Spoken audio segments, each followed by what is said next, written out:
Hello good morning साथियों, welcome to MPS motivator. शिक्षा का ऐसा प्लेटफॉर्म है जिस पे आप अपने घर पे रहकर अच्छी शिक्षा को प्राप्त कर सकते हैं। हम लोगों ने पिछले वीडियो में लेखक परिचय क्लास 10th का जो हिंदी हम लोगों ने स्टार्ट किया था, श्रम विभाजन एवं जाति प्रथा, जिसके लेखक डॉक्टर भीमराव अंबेडकर जी थे, जिसको हम लोग संविधान लिखने का जनक भी कहा जा सकता है। और उनके बारे में हमने बहुत बताया था कि वह लेखक जो बहुत छोटी जाति से बिलोंग करते थे, फिर भी उनका संघर्ष कितना बड़ा था। तो इसलिए हम लोग जाति को ही लेकर इन्होंने बहुत बात को लिखा जो आपके हिंदी पाठ्य पुस्तक में दिया गया है, गौधली में। तो उसी प्रकार मैं एक एक लाइन पढ़ता जाऊंगा, और यदि आपके पास बुक हो तो बुक निकाल कर देखते रहिएगा, और जहां पे यदि आपको दिक्कत लगे तो कमेंट में बताइएगा। और यदि आप मेरे इस चैनल पे नए हो तो इस चैनल को लाइक, शेयर एंड सब्सक्राइब कर दीजिएगा। ठीक है, तो चलिए हम आते हैं। लेखक परिचय हो चुका था और हम लोग कहानी के ऊपर आते हैं। जैसे किताब में लिखा होगा, जरा सा देखिएगा। यह विडंबना की बात है कि इस युग में जातिवाद के पोषकों की कमी नहीं है। मतलब क्या है कि यह आश्चर्य की बात है कि इस दुनिया में, इस ब्रह्मांड में पूरे लोग क्या है, जातिवाद से क्या हो चुके हैं, घिर चुके हैं। उसके बाद लिखते हैं, इसमें पोषक के आधारों का इसका समर्थन भी करते हैं। मतलब क्या है कि बहुत सारे बड़े बड़े पदाधिकारी लोग जब ऊंचे पद पे चले जाते हैं तो वह जातिवाद करने लगते हैं। उसके बाद यह लिखते हैं कि समर्थन का एक आधार यह कहा जा सकता है कि आधुनिक सभ्य समाज कार्य कुशलता के लिए श्रम विभाजन को आवश्यक मानता है। मतलब क्या है कि जैसे इन्होंने कहा है कि यदि कोई बच्चा, जैसे अगर उसको इच्छा है अगर टीचर बनने का, डॉक्टर बनने का, तो वह अपने जाति में क्या हो जाता है, मतलब जाति उससे दबा देती है और उसे क्या करने नहीं देती है, उसका जो इच्छा होता है उसे करने नहीं देती है। और चूंकि जाति प्रथा भी एक समस्या बन चुकी है, और इसका दूसरा रूप, इसलिए इसमें कोई बुराई भी नहीं हो सकती है। मतलब क्या है कि अगर पहला बात अगर मान सकते हैं कि यदि कोई, जैसे हम लोगों की जैसे कोई आदमी पंडित है तो वह पूजा ही कराएगा, लेकिन यदि अगर वह कोई दूसरा कास्ट का है तो वह क्या पूजा नहीं करा सकता है। तो ऐसे परंपरा को बना दिया गया है कि पंडित ही क्या करेंगे, पूजा कराएंगे।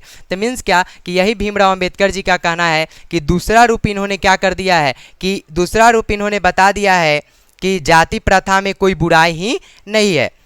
इस तर्क में पहली बात तो आपत्तिजनक यह है कि जाति प्रथा श्रम विभाजन के साथ साथ श्रमिक विभाजन का भी रूप ले लिया है। मतलब क्या है कि हम जाति प्रथा कर रहे हैं और जाति प्रथा के कारण, मतलब श्रम विभाजन मीन्स क्या कि काम का विभाजन हो चुका है। मतलब कि दूध बेचने वाला अलग हो गया है, तेल चीनी बेचने वाला अलग हो गया है, तो उसका जाति बांट दिया गया है और कहा गया है कि यदि तुम इस जाति से हो तो इसी काम को तुम कर सकते हो।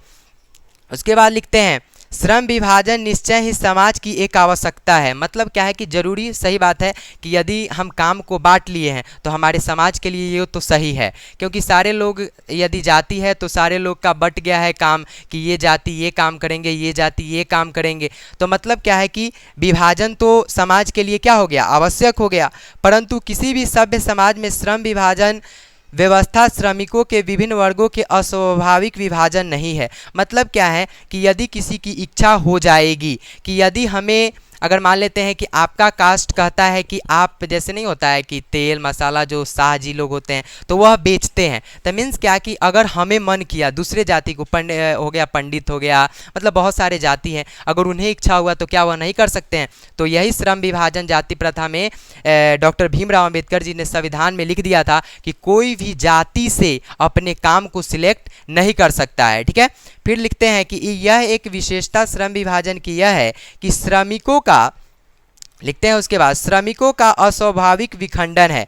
श्रमिकों का क्या है, अस्वाभाविक विभाजन है नहीं करती है, बल्कि विभाजित वर्गों को एक दूसरे के अपेक्षा ऊंच नीच की करार देती है। मतलब क्या है कि यदि हम अच्छी काम को कर रहे हैं तो हमारा मतलब पद को ऊंचा कर देना, और यदि कोई लो क्लास का काम कर रहा है तो उसका क्या कर देना, नीचा काम बता देना।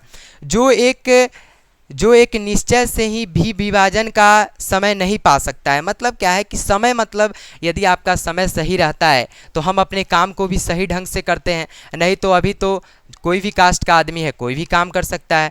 उसके बाद लिखते हैं, जाति प्रथा को यदि श्रम विभाजन मान लिया जाए तो, मतलब क्या है कि यदि हम जाति को मान ले श्रम विभाजन, श्रम मीन्स क्या, काम का विभाजन यदि हम मान लिया जाए तो यह स्वाभाविक विभाजन नहीं होगा, क्योंकि यह मनुष्य के रुचि पर आधारित नहीं है।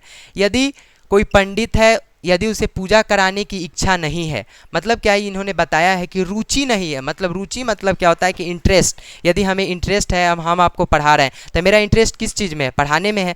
तो ये अगर मान लेते हैं कि कोई हमको कहेगा डॉक्टर का पढ़ाई करिए, डॉक्टर बन जाइए, तो उसमें इंटरेस्ट ही नहीं है, तो हम कर पाएंगे? नहीं कर पाएंगे। फिर लिखते हैं, क्योंकि मनुष्य की रुचि पर आधारित नहीं है। कार्यकुशलता व्यक्ति या सक्षम श्रमिक समाज का निर्णय करने के लिए यह आवश्यक है कि हम व्यक्तियों की क्षमता इस सीमा पर विकसित करें जिससे वह अपने पेशा एवं कार्य का चुनाव स्वयं कर सके।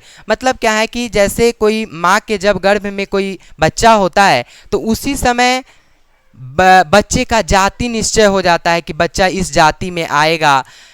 बच्चा को पता रहता है क्या कि मैं जब जन्म लूँगा, जब मैं पृथ्वी पे जाऊँगा, तो मेरा जाति निश्चित कर दिया जाएगा। तो बच्चा का जन्म नहीं भी हुआ होता है, तो उसी समय उसका जाति निश्चय कर दिया जाता है।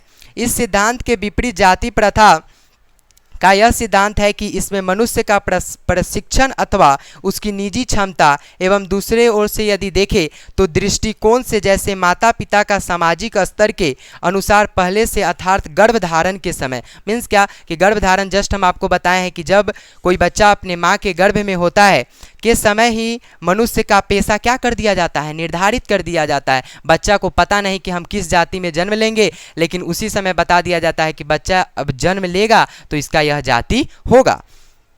जाति प्रथा पेशे का दोषपूर्ण पूर्व निर्धारण ही नहीं करती, बल्कि मनुष्य को जीवन भर के लिए एक पेशे में क्या कर देती है? बांध देती है। मतलब एक पेशा मीन्स ऑक्यूपेशन। जैसे अगर पिताजी बिजनेस कर रहे हैं तो हो गया निश्चित कि ये भी क्या करेगा? बिजनेस करेगा, बिजनेस आगे संभालेगा। फिर जैसे नेता ही है तो किसी का बेटा, किसी के पिताजी यदि नेता है तो उसका बेटा भी वही नेता, वो खत्म होंगे तो उनका बेटा फिर नेता का पद ले लेगा। भले ही पेशा अनियुक्त हो या न, अपर्याप्त होने के कारण वह भूखे क्यों न मर जाए। यदि हम मर जाए लेकिन काम वो नहीं करेंगे, एकदम निश्चित कर दिया गया है कि नहीं, अगर आप उसके योग्य हैं, उस काम के योग्य हैं, तो आप उस काम को नहीं करिएगा। क्यों नहीं करिएगा? क्योंकि जो हमारा समाज होता है वो गाली देगा, कहेगा कि यार तुम इस जाति से हो और उस जाति का काम कर रहे हो। तो मतलब क्या है कि हम गांव समाज से क्या हो जाते हैं? बंध जाते हैं। फिर कहते हैं, आधुनिक युग में स्थिति द्वारा यह भी नहीं कहा जा सकता है कि क्योंकि उद्योग धंधों की प्रक्रिया व तकनीक में निरंतर विकास और कभी कभी अकस्मात परिवर्तन हो जाता है। जैसे क्या है कि औद्योगिक, जैसे आप बिजनेस करते हैं तो बिजनेस में क्या होता है कि जल्दी एकाएक कभी प्रॉफिट हो जाएगा तो कभी लॉस हो जाएगा। तो उसी प्रकार जाति प्रथा भी इस रूप को ले लिया है, जिसके कारण मनुष्य को अपना पेशा बदलने की आवश्यकता पड़ सकती है। मतलब कहते हैं भीमराव अंबेडकर की, जैसे अगर लोग अगर इसमें बंध जाएं तो क्या होगा? इनको आवश्यकता पड़ जाएगा किस चीज़ का? कि पेशा बदलने का। फिर कहते हैं कि और प्रतिकूल परिस्थितियों में मनुष्य को अपना पेशा बदलने की स्वतंत्रता न हो तो इसके लिए भूखे मरने का क्या चारा रह सकता है। हिंदू धर्म की जाति प्रथा किसी भी व्यक्ति को ऐसा पेशा चुनने की अनुमति नहीं देती है। मतलब क्या है कि हिंदू जाति में बहुत सारे जाति आते हैं, है ना, यादव, राजपूत, बहुत सारा जाति है जो आप जानते होंगे, आपके गांव में देखने को मिलता होगा। तो ये सारे जाति हैं, तो हिंदू धर्म में ये जाति को चेंज करने का हिंदू धर्म क्या करता है? इजाज़त नहीं देता है, अनुमति नहीं देता है। जो उसका पैतृक पेशा होता है वही पेशा वह जिंदगी भर करता रह जाता है और मर भी जाता है। इस प्रकार पेशा परिवर्तन की अनुमति न देकर जाति प्रथा भारत में बेरोजगारी का एक प्रमुख व प्रत्यक्ष कारण बनी हुई है। मतलब कहते हैं कि यदि जाति को आप नहीं बदलने दीजिएगा तो क्या है? बेरोजगारी हो जाएगा। मतलब क्या है कि यदि पिताजी हमारे मान लेते हैं दूध बेच रहे हैं, तो मीन्स क्या कि अगर आप का कुछ नहीं हुआ तो हम क्या दूध ही बेचेंगे? दूध बेचेंगे जिससे बेरोजगारी खत्म हो सकता है। तो दूध नहीं बेचेगा, कहेगा कि नहीं हमको अच्छा नहीं लग रहा है दूध बेचना। तो मीन्स क्या कि आप बेरोजगार हो रहे हैं, जिससे भारत को किस तरफ ले जा रहे हैं? बेरोजगारी की तरफ ले जा रहे हैं। इस प्रकार हम देखते हैं कि श्रम विभाजन की दृष्टि से भी जाति प्रथा गंभीर बन चुका है। जाति प्रथा का श्रम विभाजन मनुष्य की स्वेच्छा पर निर्भर नहीं करता है। मनुष्य की व्यक्तिगत भावना तथा व्यक्तिगत रुचि पर कोई भी रुचि का इसमें कोई भी महत्व नहीं रहता। इस आधार पर हमें यह स्वीकार करना होगा कि उद्योगों में गरीबी का उत्पीड़न इतनी बड़ी समस्या नहीं हो सकती है कि यह बहुत से लोग को निर्धारित कार्य को अरुचि के साथ केवल केवल आवश्यकता कर सके। मतलब क्या है, इतना का कहने का मतलब यह है कि जैसे उद्योग धंधा हम करते हैं, जैसे हम पीछे बताए हैं आपको कि उद्योग धंधा में कभी प्रॉफिट होता है तो कभी लॉस होता है, आपको जानना पड़ेगा, है ना। तो फिर कहते हैं कि ऐसी स्थिति स्वभावतः मनुष्य को दुर्घटना के प्रस्त ले जाती है। दुर्घटना मतलब क्या होता है कि कोई एक्सीडेंट, जैसे एक्सीडेंट होता है तो कोई एक्सीडेंट ऐसा होता है जिसमें आपकी मृत्यु, लेकिन ऐसा में होता है कि कुछ लगा चोट, तो चोट लगना, इसी को बात बताए हैं कि जाति प्रथा में बहुत सारे लोगों को चोट भी लगती है। फिर कहते हैं कि टालू काम करने का काम करने के लिए प्रेरित करती है। ऐसी स्थिति जहां काम करने वाले को न तो दिल लगता है न दिमाग। मतलब क्या है, बरजोरी काम कर रहे हैं, तो ऐसा नहीं होना चाहिए। कोई कुशलता कैसे प्राप्त की जा सकती है? निर्जीवाद रूप से सिद्ध हो जाता है कि आर्थिक पहलू एवं जाति प्रथा हानिकारक प्रथा है, क्योंकि यह मनुष्य की स्वाभाविक एवं आत्म को दबाकर उन्हें आत्मभाविक नियमों में क्या कर देती है, जकड़ देती है ना। तो देखिए, इसके कहने का मतलब यही है इस चैप्टर के आगे कि हमें जाति प्रथा जो अभी समाज में लगा हुआ है एंड जो आपके आगे हैं उसको आप पढ़िएगा, उसमें आपको समझ में आ जाएगा। हमने इतना प्रयास किया है आपको समझाने का। तो हमारा यही कहना है कि बच्चों, आप जहाँ पढ़ रहे हैं, आप जहाँ रह रहे हैं, उसमें आप जाति का कभी भेदभाव नहीं करिएगा। अगर ऐसा नहीं सोचिएगा कि यदि कोई टीचर बहुत छोटी जाति से है तो हम उस टीचर से नहीं पढ़ेंगे, जो बड़ा जाति से है उसी से हम पढ़ेंगे, तो ये सब गलत भावनाएं हैं। अभी गांव में कुछ भावनाएं चल रही हैं। तो मेरा यही कहना होगा कि जो आप फर्स्ट चैप्टर हमने बताया है वह आपको अच्छा ही लगा होगा। तो अच्छा लगा हो तो कमेंट में बताइएगा, और फिर मैं इस चैप्टर का ऑब्जेक्टिव जस्ट 1 से 2 दिन में लेकर आऊँगा, और जो बिहार बोर्ड के लिए बहुत इंपॉर्टेंट क्वेश्चन होगा। तो इसके लिए इस वीडियो पे नए बनने के लिए या बनने के लिए आप इस वीडियो को लाइक, शेयर एंड सब्सक्राइब कर दीजिएगा। इसके लिए धन्यवाद।